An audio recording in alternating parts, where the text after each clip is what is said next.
ఢిల్లీ పేలుడు సమయంలో ఇద్దరు హెడ్ కానిస్టేబుల్ చూపించిన ధైర్య సాహసాలపై దేశ ప్రజలు ప్రశంసలు కురిపిస్తున్నారు. ఎర్రకోట పోలీస్ అవుట్ పోస్ట్ లో విధులు నిర్వహిస్తున్న హెడ్ కానిస్టేబుల్ తహన్ సింగ్ అజయ్ కుమార్ పేలుడు జరిగిన సమయంలో డ్యూటీలో ఉన్నారు. ఒక్కసారిగా పెద్ద శబ్దం రాగానే అటువైపు పరుగున వెళ్లారు. సుభాష్ ట్రాఫిక్ సిగ్నల్ దగ్గర సీన్ చూడగానే సాయం కోసం హాహాకారాలు చేసిన బాధితులు కనిపించారు.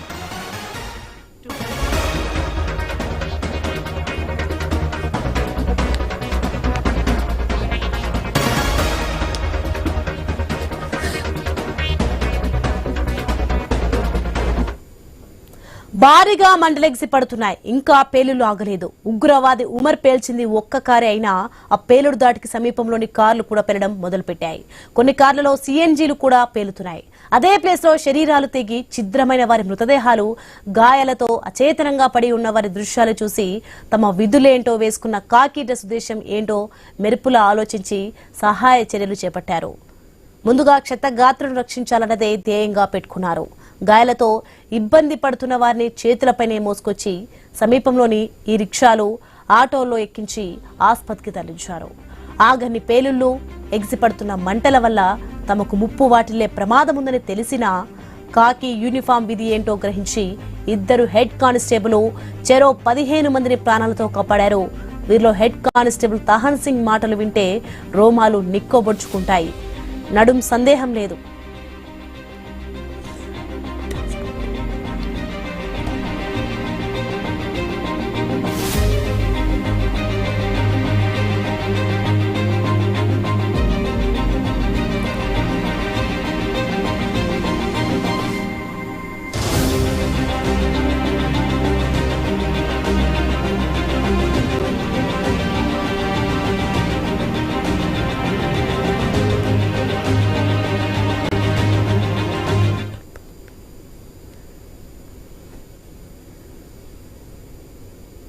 हम यहीं खड़े हुए थे। अजय थोड़ा इधर से निकला, मैं रोड पार करके निकला। जैसे ही मैं आगे पहुंचा तो एक आवाज आई, धमाका जैसा, पता नहीं क्या हुआ, हमें नहीं पता था उसमें क्या था।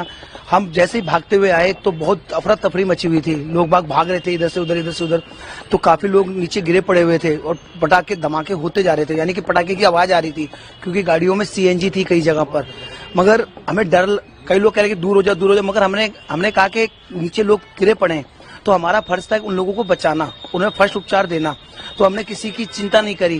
तो चाहे धमाके आए चाहे कुछ भी आए, हमने सोचा अगर 5 लोगों की जान बचाकर हम अपनी जान अगर गवा दें तो कोई चिंता वाली बात नहीं, मगर लोगों की जान बचनी चाहिए। और हमने सबसे पहले उन लोगों को उठाया और फर्स्ट उपचार के लिए उनको, चाहे रिक्शा मिला चाहे ऑटो वाले मिले, उनको बैठा के सबसे पहले हॉस्पिटल पहुंचाया, जिससे कि लोगों की जान बच सके। क्योंकि हमारा कर्तव्य है लोगों की जान बचाना और उनकी सेवा करना, और हमने कोई कमी नहीं छोड़ी उस चीज के लिए। हमारा फर्ज यही था लोगों को जो भयभीत हो रखे थे उनको संभालना, उन लोगों को समझाना कि चिंता मत करो, हम लोग आपके साथ खड़े हुए हैं। और पब्लिक ने भी हमारा बहुत सपोर्ट किया, हमारे साथ खड़ी रही, क्योंकि जैसे हम आगे गए तो वो भी हमारे साथ आगे आए। तो मैंने अपनी आंखों से मंजर देखा, कई लोगों की जो जान बचाई। हमने 15 से 20 लोग थे जिनको हमने गोदियों में उठा के हॉस्पिटल पहुंचाया। हमने किसी एम्बुलेंस का या किसी चीज का वेट नहीं किया। बस वो मंजर बहुत खतरनाक था, मैं बयान नहीं कर सकता, मगर ठीक है, भगवान ने एक शक्ति दी हमें और ताकत दी उन लोगों को हेल्प करने में। और हमने उनको, किस तरह का मंजर था, जैसे आपने कहा कि बयान नहीं कर, लेकिन फिर भी अगर देखा जो आपने, लोग आवाजें आ रही थी, कहीं सीएनजी न फट जाए, कोई कहीं न फट जाए, और लोग पड़े हुए थे तो कोई हाथ नहीं लगा रहे। तो हमने फटाफट से उनको लोगों को उठाया, चाहे कैसे भी उठाया, चाहे हम पूरे लथपथ थे, हमें किसी चीज की चिंता नहीं थी। हमें उठाया, फटाफट लेते जाओ, उठा के फटाफट भेजते जाओ। हर ऑटो में, हर रिक्शे के अंदर हमने एक एक बंदा बैठाया। मैंने कहा इसको सबसे पहले हॉस्पिटल पहुंचाओ, इसको फर्स्ट उपचार दो, जिससे कि इनकी जान बच सके। और आज भगवान की दुआ से चलो हम इतना तो कहते हैं कि हमने थोड़ी बहुत लोगों की जान तो बची, जिससे कि, क्योंकि 12 मिनट के अंदर हॉस्पिटल। ఇక మరో హెడ్ కానిస్టేబుల్ అజయ్ కుమార్ది కూడా పేలుడు సమయంలో మర్చిపోలేని ఒక పీడకల. ఒక దివ్యాంగుడితో మాట్లాడుతున్న సమయంలో పేలుడు శబ్దం వినిపించి అటుగా పరుగులు పెట్టి వచ్చాడు. అప్పటికే పేలుడు దాటికి తన చేతిలోని లాఠీ దూరంగా వెళ్లిపడింది. అక్కడ పరిస్థితిని చూశాక ఆ పనులను రక్షించేందుకు చేతులను అంబులెన్సులుగా చేసి సహాయ కార్యక్రమాలు చేపట్టారు.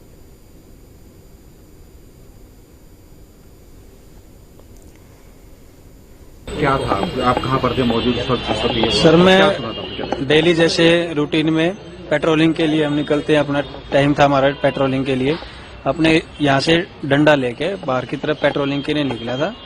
एक आदमी मिला था मुझे, हैंडीकैप था, उससे मैं कंटिन्यू बातचीत करता हूँ, उससे मैं ठीक ठाक है सब, और उससे बातचीत करके 10 कदम आगे ही चला था। 4 नंबर मेट्रो पे पहुंचने से पहले ही एकदम तेज आवाज आई, धमाके की तेज आवाज आई, जिससे पूरा आसमान में कुछ नहीं दिखाई दे, अंधेरा अंधेरा सा हो गया। तो मेरे हाथ में जो डंडा था वो काफी दूर जाके गिरा, तो मैं वापस भागा चौकी की तरफ, देखा घायल जितने थे, घायलों को उठाया। सबसे पहले घायलों को उठा कर हॉस्पिटल के लिए, एम्बुलेंस उस टाइम तक नहीं आई थी, थोड़ी लेट आ गई थी एम्बुलेंस, बाद में आई थी। ई रिक्शा, ऑटो जो भी मिला हमने उसी में बैठा के हॉस्पिटल के लिए रवाना कर दिया। एक गाड़ी में बंदा फंसा हुआ था, उसको बाहर निकाला, गाड़ी की खिड़की तोड़ के बाहर निकाला, उसको फिर हॉस्पिटल में आम पब्लिक ने मदद की, ऑटो में बैठाया और फिर हॉस्पिटल के। तो सबसे पहले आप लोग पहुंचने वाले थे वहाँ पे कि जी, मैं और थान सिंह मौके पे सबसे पहले आ गए थे। बाकी कुछ ही समय में 20-30 सेकंड के अंदर हमारा सारा चौकी का स्टाफ बाहर मौके पे पहुंच गया उस था। वक्त क्या मंजर था अगर आप जो आपने अपनी आंखों से देखा? उस टाइम पे सर लोगों की चिल्लाने की आवाजें बहुत आ रही थी, लोगों को चिल्लाने के लिए आवाजें इतनी निकल रही थी, चीख रहे थे। सभी को पहले दूर करके साइड करके हटा के लोगों की हेल्प से ही उनको हॉस्पिटल पहुंचाया।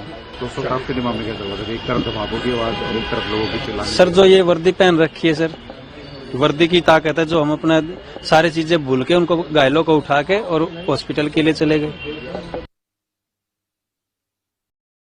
क्या था, आप कहाँ पर थे मौजूद? सर मैं डेली जैसे